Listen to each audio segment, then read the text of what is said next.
E aí, galera, hoje nós vamos aprender mais uma maneira de paralelizar um código.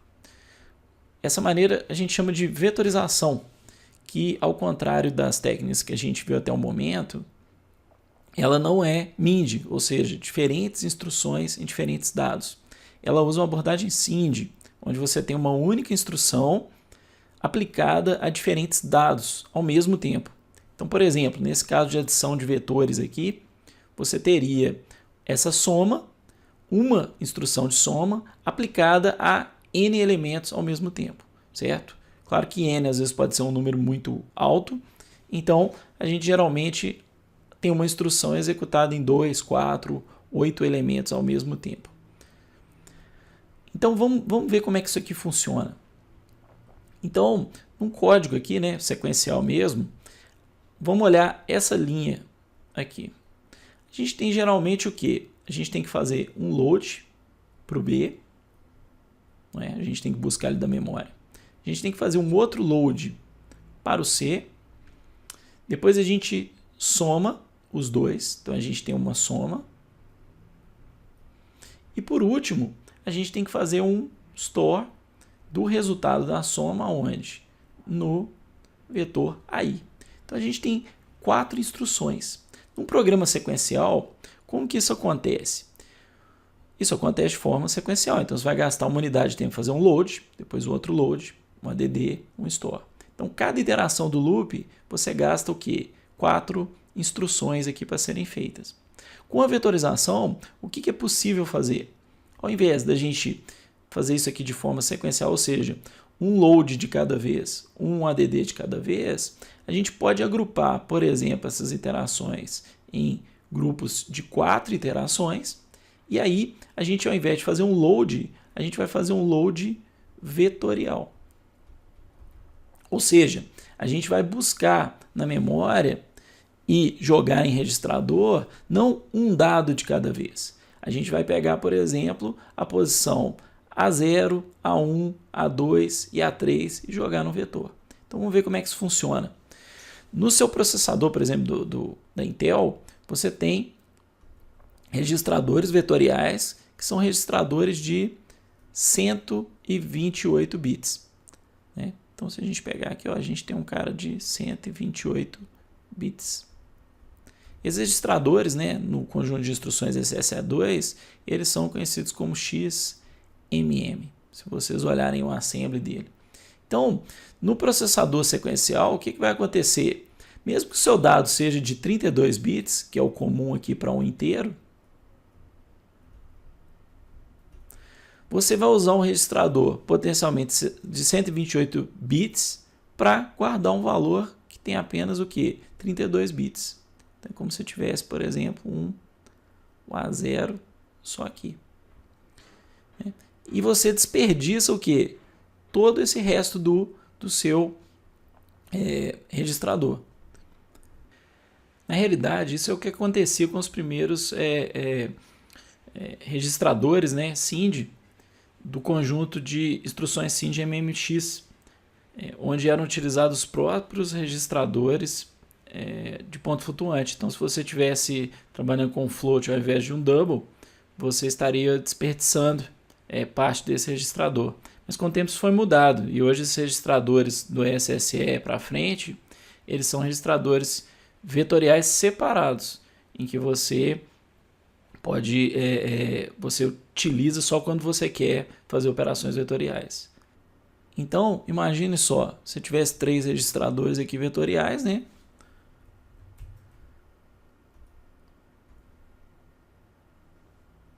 Um para o A, um para o B e um para o C, o que ia acontecer? A gente ia usar só um pedacinho do registrador para poder fazer cada adição.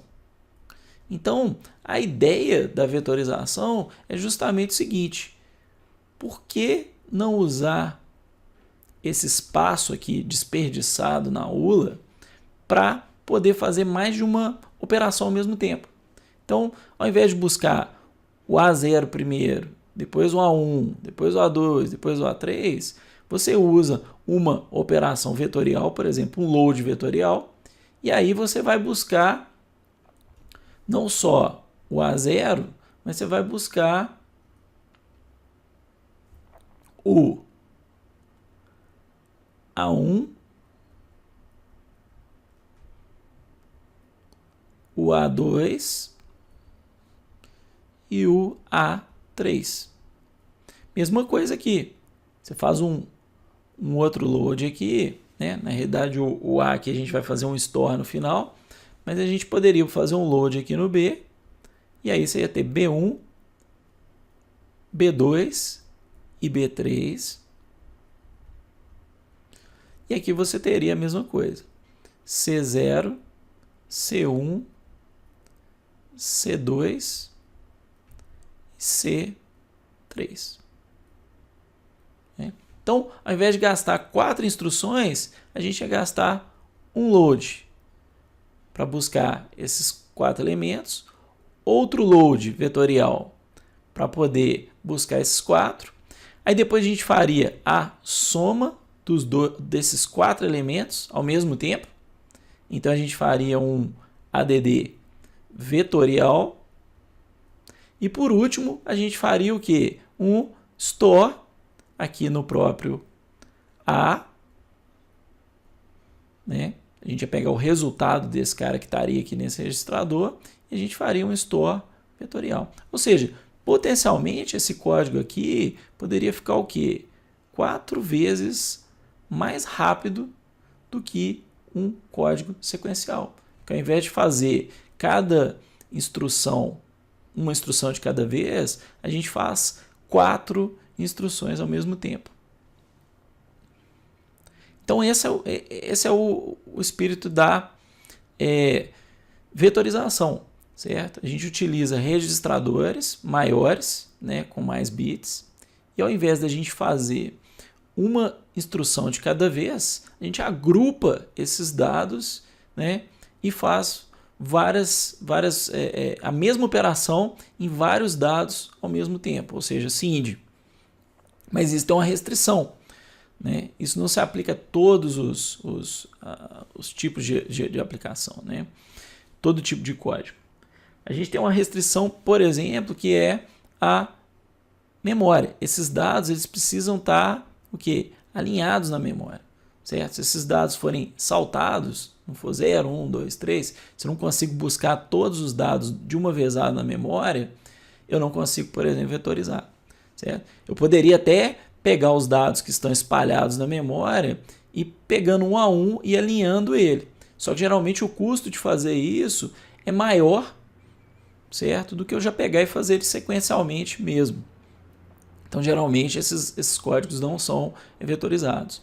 Outras coisas que às vezes atrapalham a vetorização é quando a gente, por exemplo, tem uma saída brusca, né, de um for. Então, se no meio do for aqui eu tiver, por exemplo, um if e eu tiver um break que sai do meu loop de uma forma de repente, então você também não consegue vetorizar esse tipo de código. Se você também não sabe, né, esse n, que ele não é fixo, esse n pode variar, ou seja, não é contável o seu loop, isso também é um impedimento para que você realize a vetorização, certo? Mas não confunda, vetorização não quer dizer que você tem que sempre utilizar um vetor para que ela ocorra. Você pode fazer outras operações, desde que você consiga agrupar dados diferentes em para uma mesma instrução, isso aí é permitido. Por exemplo, no pi, se vocês lembrarem, por exemplo, o caso do pi, né? Você tem aqui a soma, né? Lá no núcleo do pi você tem soma é igual a soma mais alguma coisa, certo? Então, por exemplo, nesse caso aqui você também consegue fazer essa soma aqui de forma vetorial. Por quê? Porque você vai ter vários x, certo? Um para cada iteração, né? Cada iteração você vai ter um x diferente. Então, obviamente, você consegue pegar esses caras aqui, o que cada x desse seria como se fosse uma posição aqui do vetor, que você já pode calcular e colocar numa posição específica aqui da memória.